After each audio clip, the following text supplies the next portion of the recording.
Halo teman-teman, kembali lagi bersama kami, tapi kali ini kami mau bahas hal yang baru, yaitu psikoanalisis.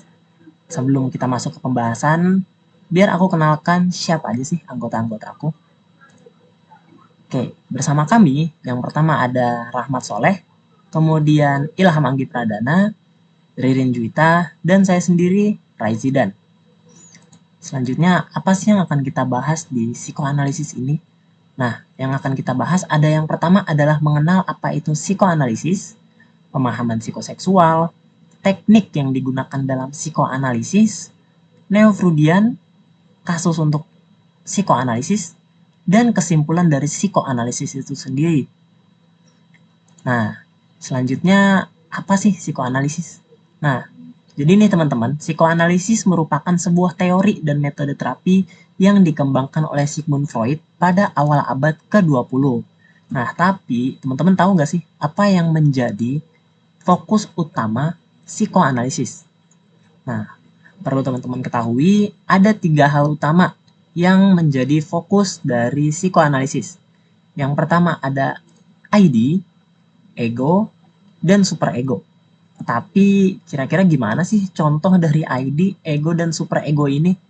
Nah, selanjutnya nih, kalau teman-teman lihat di sini, ID itu meliputi Eros dan Thanatos. Nah, Eros dan Thanatos sendiri merupakan komponen paling primitif nih dan tidak teratur. Eros Thanatos ini berisikan naluri dasar dan dorongan biologis, seperti kebutuhan akan makanan, seksual, dan kenyamanan. Kalau Eros sendiri itu merupakan keputusan yang didorong oleh kesenangan, seperti seksualitas, cinta, prokreasi, dan kebutuhan untuk bergaul dengan orang lain. Sedangkan Thanatos merupakan sesuatu yang meliputi agresi, kemarahan, dan kekerasan. Nah, kalau teman-teman lihat di sini, ada salah satu scene yang ikonik di film Spider-Man, yaitu salah satu musuh dari Spider-Man, Goblin dapat menunjukkan 4 ekspresi dalam kurang dari 1 menit. Mulai dari memohon, kemudian putus asa, marah, dan sedih. Nah, 4 ekspresi ini ditunjukkan oleh Goblin dalam waktu kurang dari 1 menit. Selanjutnya ada mengenai ego atau kesadaran. Nah, kesadaran ini bagian dari kepribadian yang berfungsi berdasarkan prinsip realitas, berperan sebagai mediator antara ID dan superego. Jadi peran ego ini ada di tengah-tengah. Kalau contoh yang bisa dilihat di sini adalah ketika seseorang lapar, tentu tindakan realitas yang akan dilakukan, kesadarannya secara penuh yang dilakukan adalah mengisi perutnya dengan makanan, sehingga ia tidak akan merasakan lapar lagi. Kemudian yang selanjutnya ada mengenai superego. Nah, superego sendiri terdiri dari shame and guilt. Nah, superego juga merupakan bagian dari kepribadian yang berfungsi berdasarkan prinsip moralitas. Nah, kalau teman-teman lihat di sini videonya, di sini menunjukkan kalau orang tersebut merasa menyesal atau guilt. Kemudian ia merasa malu telah marah kepada temannya atau shame. Sehingga hal ini menjadi contoh yang cukup sempurna dari superego itu sendiri. Psikoseksual. Menurut Sigmund Freud, terdapat 5 tahapan perkembangan psikoseksual yang membentuk kepribadian individu. Yang pertama ada oral stage, dari lahir sampai 1 tahun. Pada fase ini, bayi memperoleh kesenangan dari aktivitas oral. Interaksi ini seringkali dilakukan melalui mulut. Karena bayi sepenuhnya bergantung pada pengasuh atau walinya, sehingga terbentuk rasa percaya, aman, dan nyaman. Pada fase ini, anak juga perlu untuk menjadi tidak terlalu bergantung pada pengasuhnya, sehingga tidak mengalami ketergantungan atau agresi di kemudian hari. Yang kedua ada anal stage, dari 1 tahun sampai 3 tahun. Fase ini, anak perlu mempelajari bagaimana cara mengontrol kebutuhan tubuhnya. Salah satunya adalah dengan toilet training. Bila ini dilakukan dengan tepat, maka dapat membentuk kepribadian yang kompeten, produktif, dan akan menghasilkan rasa pencapaian kemandirian bagi anak. Kemudian ada Palik Stage, dari 3 tahun sampai 6 tahun.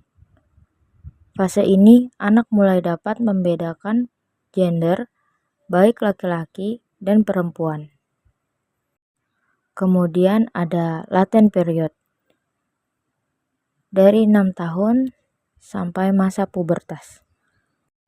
Pada periode ini, perasaan seksual sedang dialihkan pada kemampuan intelektual dan interaksi sosial.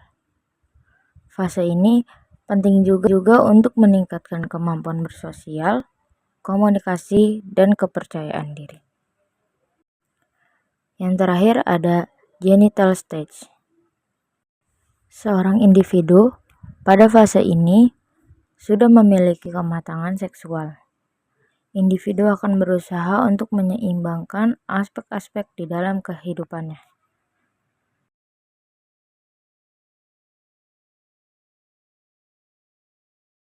Oke, kalau sebelumnya tadi kita sudah membahas mengenai psikoseksual, yaitu perkembangan dari kita lahir hingga kita meninggal dunia. Selanjutnya kita akan membahas mengenai penggunaan teknik dalam psikoanalisis. Penggunaannya itu seperti apa sih? Nah, teknik dalam psikoanalisis sendiri bertujuan untuk mengungkap konflik internal dan pengalaman masa lalu yang mempengaruhi kondisi mental seseorang. Tekniknya ada 2 nih teman-teman, yaitu asosiasi bebas dan analisis mimpi. Nah, asosiasi bebas itu kayak gimana sih? Asosiasi bebas ini klien akan diminta untuk berbicara secara bebas tentang apa saja yang terlintas di pikiran, perasaan, dan pengalaman mereka tanpa sensor atau penilaian. Tujuan dari asosiasi bebas ini adalah untuk mengungkap unconsciousness atau pikiran dan perasaan bawah sadar yang mungkin gak disadari oleh pasien. Nah, mungkin kalau teman-teman mengenal asosiasi bebas, ini lebih seperti konseling atau mungkin peran-perannya adalah konselor dan psikolog profesional. Kalau teknik yang selanjutnya yaitu ada analisis mimpi. Nah, analisis mimpi ini dianggap sebagai jalan menuju alam bawah sadar. Tujuannya adalah akan memberikan simbolisme, di mana mimpi mengandung simbol-simbol yang mencerminkan keinginan, ketakutan, atau konflik yang tidak disadari. Dengan menganalisis simbol ini dapat membantu untuk mengungkap makna yang lebih dalam. Nah, salah satu contoh analisis mimpi adalah ketika seseorang merasa sangat takut terhadap sesuatu hingga terbawa ke dalam mimpinya. Nah, sebagai peran psikolog yang menggunakan teknik psikoanalisis ini, bisa loh menggunakan analisis mimpi ini melihat apa saja, mengetahui apa saja yang dilihat oleh kliennya, kemudian akan diberikan simbolisme dan dianalisis. Guna mengetahui alam bawah sadar dari klien.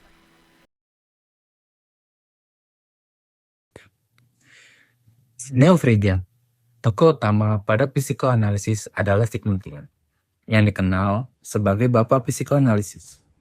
Namun, terdapat beberapa psikolog yang disebut sebagai Neo-Freudian. Neo-Freudian adalah para psikolog yang setuju dengan banyak prinsip dasar teori psikoanalisis dari Freud, namun mengubah dan mengadaptasi pendekatan tersebut dengan memasukkan keyakinan, ide, dan pendapat mereka sendiri. Beberapa contohnya seperti Carl Jung yang membahas tentang collective unconscious yang mengacu pada gagasan bahwa segmen pikiran bawah sadar terdalam diwariskan secara genetik dan tidak dibentuk oleh pengalaman pribadi. Ia juga percaya bahwa ketidaksadar ini bertanggung jawab atas sejumlah keyakinan dan naluri yang tertanam kuat seperti spiritualitas, perilaku seksual, dan naluri hidup dan mati. Kemudian ada Alfred Adler tentang inferiority dan superiority, bahwa semua individu terlahir inferior dan dalam hidupnya berusaha untuk menjadi superior. Selanjutnya ada Erik Erikson berkata bahwa Freud salah ketika ia berpikir pada kepribadian dibentuk hampir seluruhnya oleh perjuangan masa kecil. Dari Freud terlalu berfokus pada psikopatologi, seks, dan pengalaman masa kecil, sedangkan Erik memfokuskan pengembangannya pada teori sosial. Kasus yang dapat ditangani dengan psikoanalisis yaitu terdapat Ada 4. 1. Anxiety adalah membantu pasien memahami penyebab kecemasan dan mengembangkan strategi untuk mengatasi gejala kecemasan. Dengan memahami konflik bawah sadar yang mempengaruhi perilaku dan emosi pasien, psikoanalisis dapat membantu pasien mengurangi kecemasan dan meningkatkan kualitas hidup. Yang kedua, depression adalah psikoanalisis dapat membantu pasien memahami penyebab depresi dan mengembangkan strategi untuk mengatasi gejala depresi. Yang ketiga, trauma adalah psikoanalisis dapat membantu pasien memproses dan mengatasi pengalaman traumatis yang mempengaruhi perilaku dan emosi mereka.